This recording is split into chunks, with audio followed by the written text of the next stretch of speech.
샬롬, 2026년 1월 23일 금요일 읽는 큐티 122일차입니다.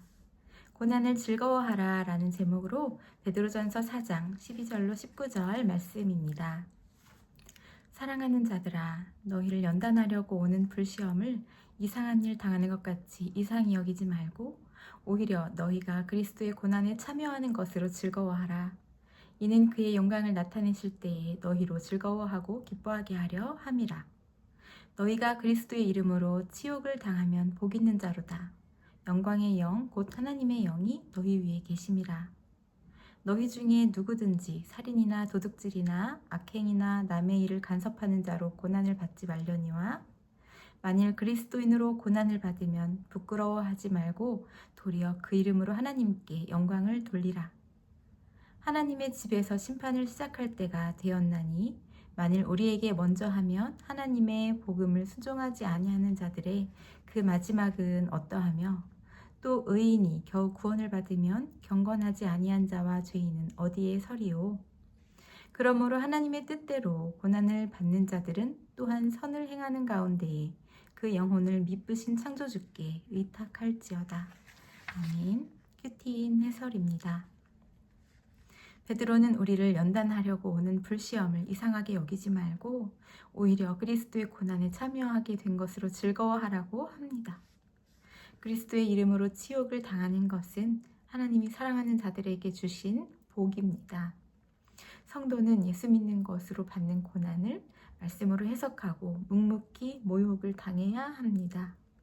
그럴 때 나를 사랑하시는 하나님이 영광의 영으로 함께 하십니다. 나에게 찾아온 불시험과 같은 고난은 무엇입니까? 그것으로 연단받아야 할 나의 약함은 무엇입니까? 성도는 살인, 도둑질, 악행, 간섭 때문에 받는 고통을 애매한 고난이라 여기며 억울해하지 말아야 합니다. 이런 것은 모두 범죄이므로 이로써 받는 수치와 고난은 마땅한 형벌입니다. 만일 이런 일로 형벌을 받는다면 부끄러워해야 합니다. 그러나 그리스도인이라는 이유로 세상에서 받는 고난은 부끄러워할 필요가 없습니다. 예수님이 받으신 고난에 동참하며 하나님께 영광을 돌릴 수 있기 때문입니다. 현재 내가 겪는 고난은 내 죄 때문입니까? 아니면 믿음 때문입니까? 베드로는 하나님의 심판의 때가 이제 시작되었다고 합니다. 이때 복음에 순종하며 경건하게 살아온 의인은 확실히 구원을 받을 것이지만 복음을 믿지 않는 자는 심한 형벌을 받을 것이라고 합니다. 하나님의 뜻대로 고난을 받는 자들은 우리를 지으신 하나님께 자기 영혼을 의탁해야 합니다.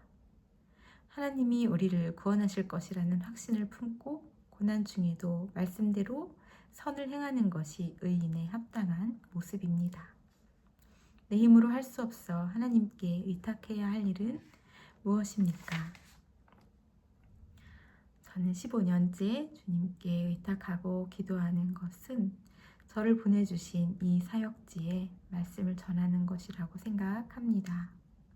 그러나 아직도 신실한 청지기가 되지 못하고 있는 것 같아요. 말씀으로 연단을 잘 받아 곳곳의 불시험을 잘 통과하길 기도합니다.